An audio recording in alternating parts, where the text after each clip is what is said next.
Intergranular stress corrosion cracking in nuclear power plants. Lecture by Dr.G.Subramanian, Chief Scientist Retired, CSIR, Central Electrochemical Research Institute. Intergranular stress corrosion cracking, shortly called IGSCC, is a significant concern in nuclear power plants, particularly in components made of austenitic stainless steel and nickel alloy. It involves the brittle fracture of a metal along its grain boundaries due to the combined effect of tensile strength and a corrosive environment. In nuclear reactors, this can lead to unexpected and potentially dangerous failures in pipes, welds, and other critical components. Key aspects of intergranular stress corrosion cracking in nuclear power plants. First one is material susceptibility. Austenitic stainless steels, especially those that have been sensitized, that is grain boundaries depleted of chromium due to heat treatment, are highly susceptible to intergranular stress corrosion cracking. Nickel-based alloys like alloy 600 are also prone to this type of cracking, especially in pressurized water reactors, steam generator tubing.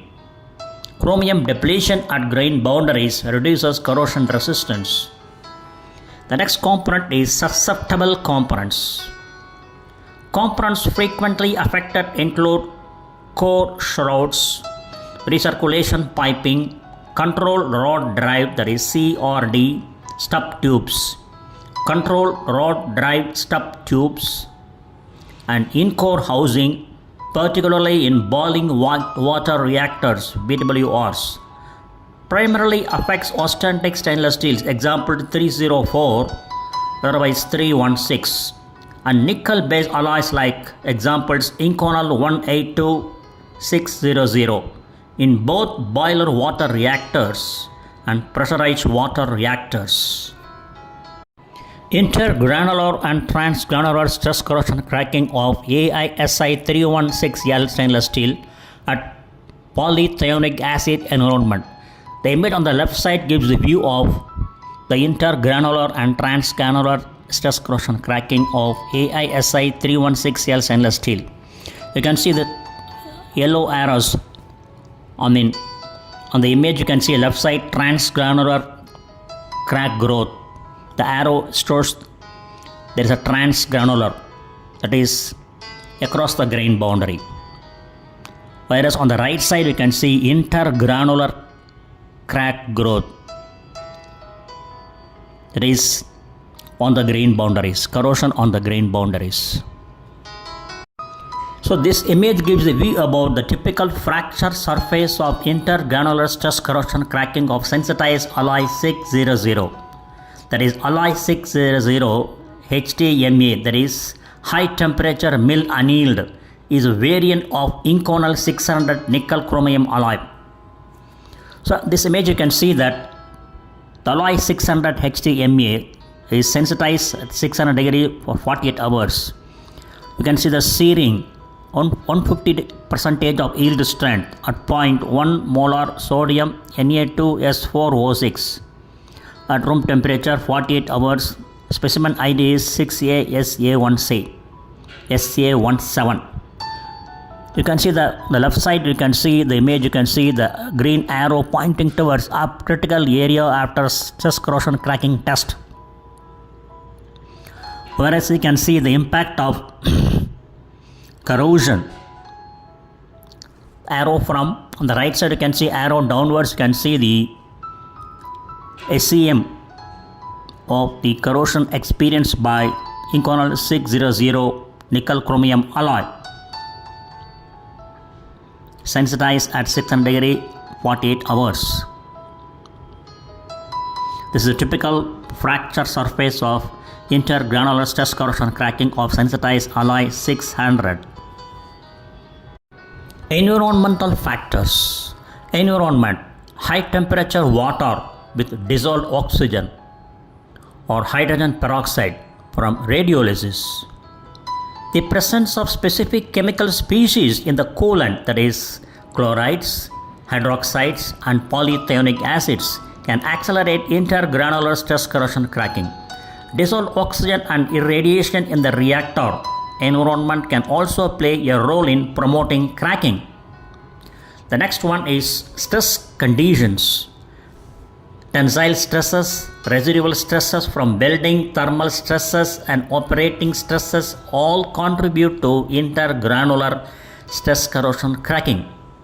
The combination of tensile stress and a corrosive environment weakens the grain boundaries, leading to crack initiation and propagation.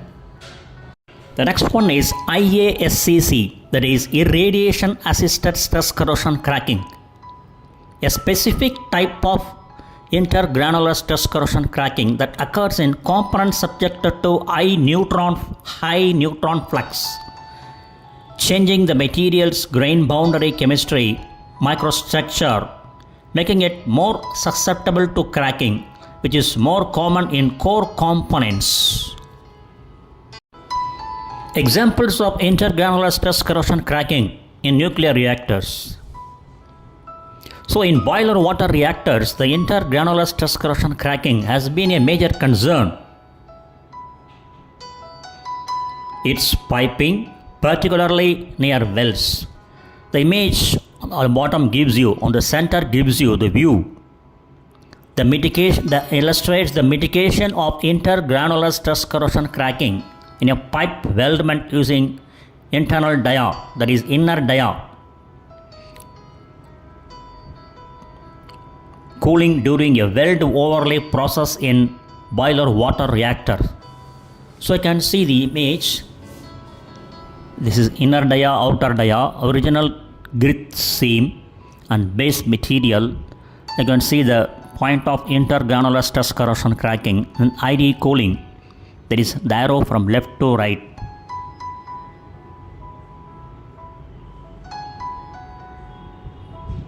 So this gives the view of how mitigation of intergranular stress corrosion cracking in a pipe weldment using ID cooling during a weld overlay process in boiler water reactor.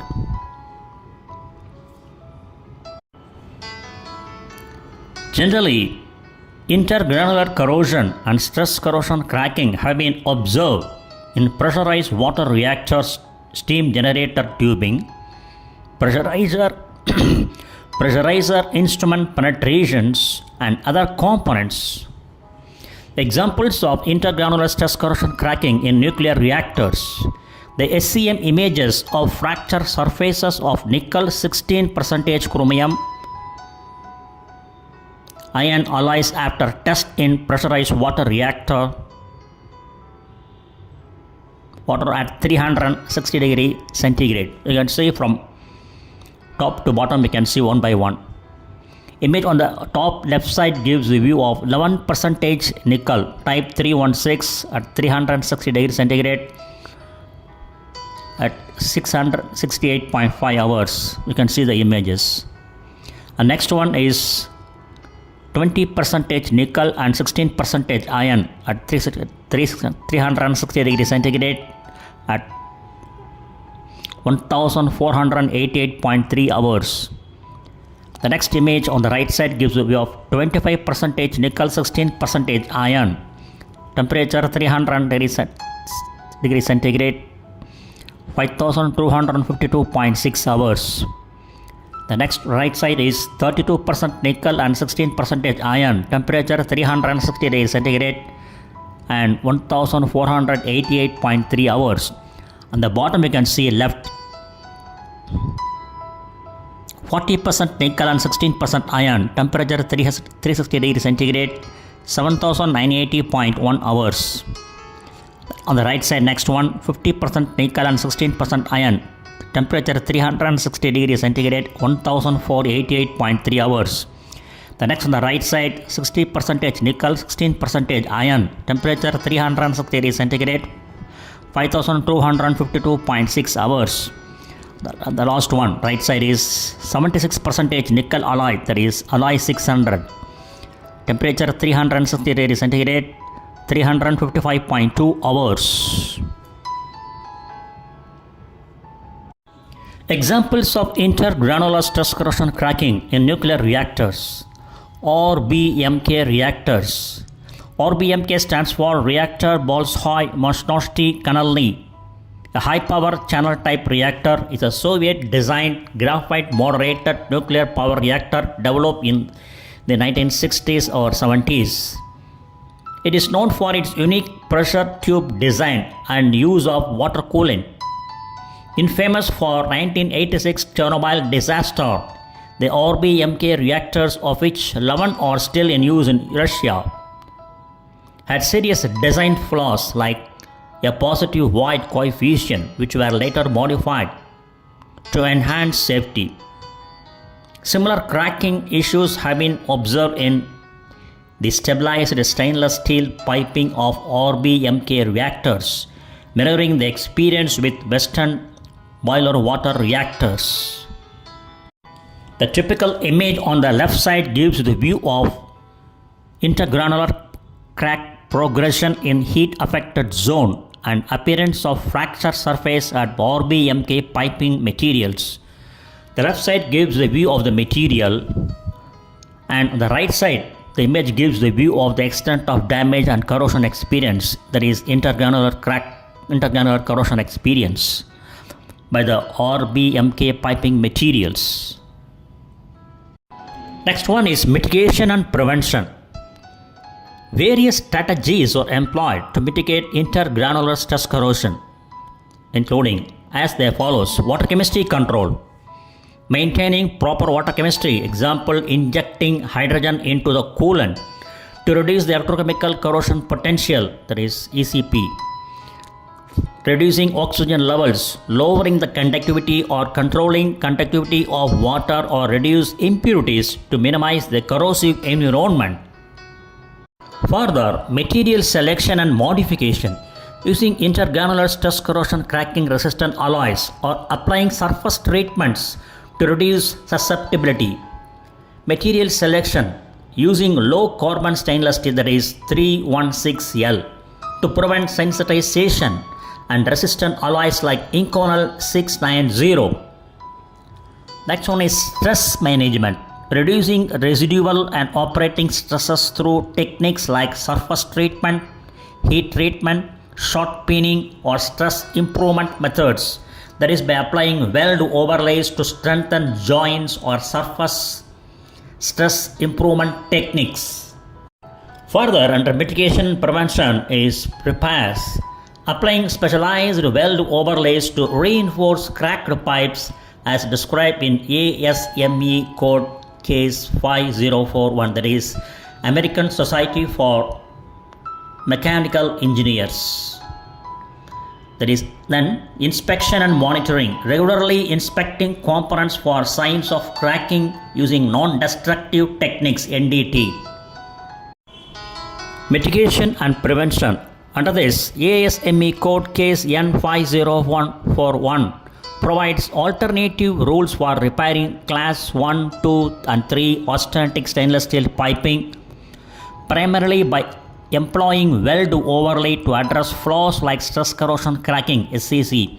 It allows for repairs without post-weld heat treatment, assuming the overlay restores structural integrity and is subject to future ultrasonic examinations. ASME stands for American Society for Mechanical Engineers. Under mitigation and prevention, we are going to see in detail the key aspects of American Society for Mechanical Engineers code case N5041.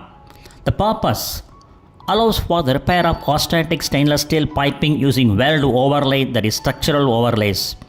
Application commonly used in nuclear power plant maintenance for addressing intergranular stress corrosion cracking, IGSCC.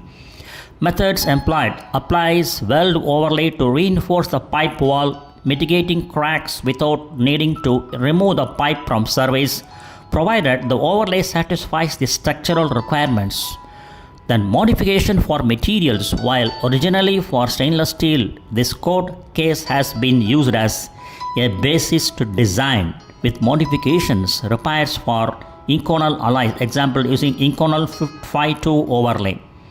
Further regulatory status considered in acceptable alternative repair to standard ASME code requirements often approved by Nuclear Regulatory Commission (NRC).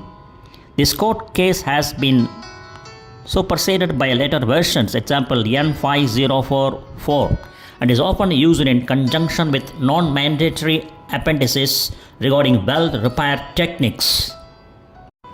Weld overlay and cladding, essential guide for engineers and inspectors. There is protection against corrosion, wear and high temperatures. What is weld overlaid cladding? That is depositing a corrosion or wear resistant alloy over the base metal. You can see the images. Base metal, over the base metal you can see overlayer. But if we go down, working principle, corrosion and wear resistance and base metal strength. Industries used to are oil and gas, petrochemical, power plants and marine. Weld overlay processes, SMAW. Shielded metal arc welding, commonly known as stick welding, is a manual arc welding process.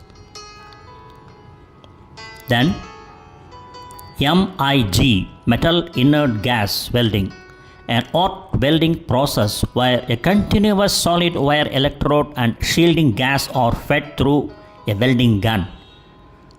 Then TIG, tungsten inert gas welding or gas tungsten arc welding, uses a non-consumable tungsten electrode to heat the metal and an electric arc to fuse materials together. Further, SAW, submerged arc welding, is highly automated welding process where an electric arc is formed beneath a thick blanket of granular fusible flux. Further, it is PTA welding, plasma transferred arc welding, is an advanced hot phasing and thermal overlay process used to protect metallic parts from extreme wear, corrosion and high temperatures. If you go down, it is quality controls, low dilution, qualified procedures and NDT, non-destructive techniques and hardness testing. And key standards use ASME Section 9, API 582, NASA MR0175. Applications, pipes and valves, heat exchangers, pressure vessels. Benefits of weld overlay oblique cladding: corrosion protection, extended service life, cost effective, otherwise extended service life, cost effective and retains base metal strength. Consequences of intergranular stress corrosion cracking: reduce component life. The intergranular stress corrosion cracking can significantly shorten the lifespan of critical components, potentially leading to force outages or even more serious accidents. Safety concerns: cracking can compromise the integrity of the reactor pressure boundary, posing a safety risk.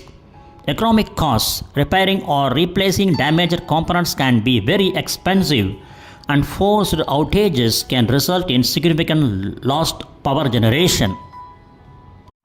Conclusion: intergranular stress corrosion cracking is a complex phenomenon in nuclear power plants that requires careful attention to material selection, water chemistry, stress management, and inspection practices to ensure the safe and reliable operation of nuclear reactors.